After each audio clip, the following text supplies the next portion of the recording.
Hello student, small concept about a gene आपको understand कराने वाला हूँ। आप बहुत सारी थ्योरीज पढ़ते हो जीन से रिलेटेड, डीएनए से रिलेटेड, क्रोमोसोम से रिलेटेड, लेकिन जब एक स्पेसिफिक पॉइंट पूछा जाता है जीन से रिलेटेड तो उस टाइम पे आप पे कुछ ऐसा ही क्वेश्चन मार्क फॉर्म हो जाता है। यहाँ पे हम इसी पॉइंट्स को अंडरस्टैंड करने वाले हैं। As you know that where gene locates, firstly हम समझते हैं कि जीन कहाँ पे प्रेजेंट होता है हमारी बॉडी में। तो हम सब जानते हैं कि हमारी बॉडी सेल से बनी हुई है, millions and billions of cell से हर एक ऑर्गेनिज्म की बॉडी फॉर्म होती है और इस सेल में प्रेजेंट होता है सेल का न्यूक्लियस। ये क्या है? न्यूक्लियस है। और इस न्यूक्लियस में क्या प्रेजेंट होते हैं? क्रोमोसोम के स्ट्रक्चर प्रेजेंट होते हैं।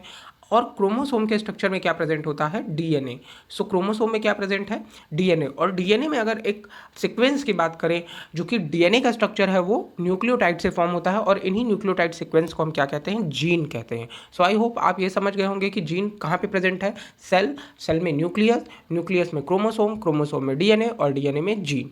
नेक्स्ट थिंग हम अंडरस्टैंड करेंगे जीन की थ्योरी से related. Student, as you know that कि gene is the basic unit of inheritance. बस इतना ही हम जानते हैं कि ये बेसिक यूनिट है इनहेरिटेंस की, लेकिन ये एक्सप्रेस क्या करती है? स्पेसिफिक फीचर्स को।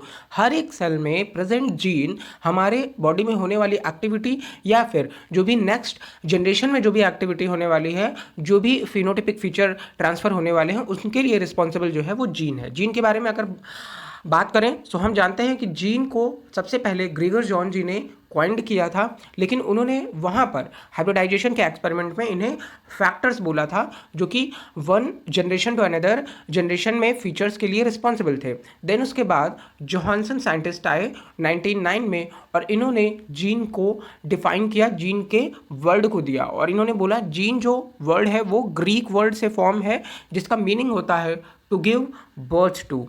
Is that clear? After that Beadle and Tatum scientist आए और इन्होंने जीन के कॉन्सेप्ट को बताया, जीन के फंक्शन को बताया और इन्होंने हाइपोथेसिस दी, one gene one enzyme hypothesis. बहुत इंपॉर्टेंट है। इन्होंने बोला कि जो भी एंजाइम्स हमारी बॉडी में फॉर्म होते हैं उनके पीछे रिस्पॉन्सिबल एक जीन होता है जो कि इस एंजाइम की एक्टिविटी को कंट्रोल करता है और फॉर्म करता है। नेक्स्ट थिंग है ऑस्वाल्ड अवेरी जी आए और इन्होंने डीएनए को एक सब्सटेंस रिकॉग्नाइज किया as a heredity. After that Watson and Crick आए और इन्होंने डीएनए का स्ट्रक्चर फॉर्म किया। देन उसके बाद स्पेसिफिक सीक्वेंस भी डीएनए में डिफाइन किए जिसे कि इन्होंने जीन बताया। आफ्टर दैट साइमर साइंटिस्ट आए और उन्होंने जीन के कॉन्सेप्ट का मॉडर्न थ्योरी दी, मॉडर्न हाइपोथेसिस दी, जब वो कोलाई और बैक्टीरियोफेज वायरस पे एक्सपेरिमेंट कर रहे थे और इनके अकॉर्डिंग इन्होंने जीन को स्पेसिफिक 4 टर्म्स में डिवाइड किया जिसे इन्होंने सिस्ट्रॉन, रिकॉन, म्यूटॉन और रेप्लिकॉन बोला। इसका मीनिंग ये है कि जो जीन है उसका स्पेसिफिक फंक्शन होता है और उससे रिलेटेड इन्होंने यहाँ पे बताया। सिस्ट्रॉन क्या है? ये एक स्ट्रक्चरल जीन होते हैं जो कि डीएनए में प्रेजेंट होते हैं और स्पेसिफिक प्रोटीन के लिए कोडॉन करते हैं, कोड करते हैं।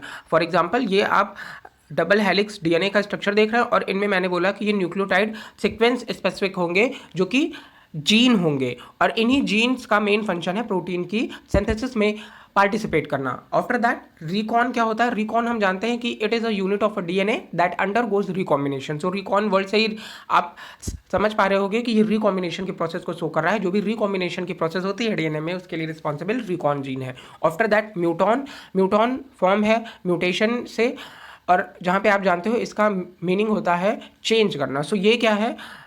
म्यूटेशन की यूनिट भी जीन ही होता है। देन रेप्लिकॉन, रेप्लिकॉन का मीनिंग है रेप्लिकेशन से रिलेटेड।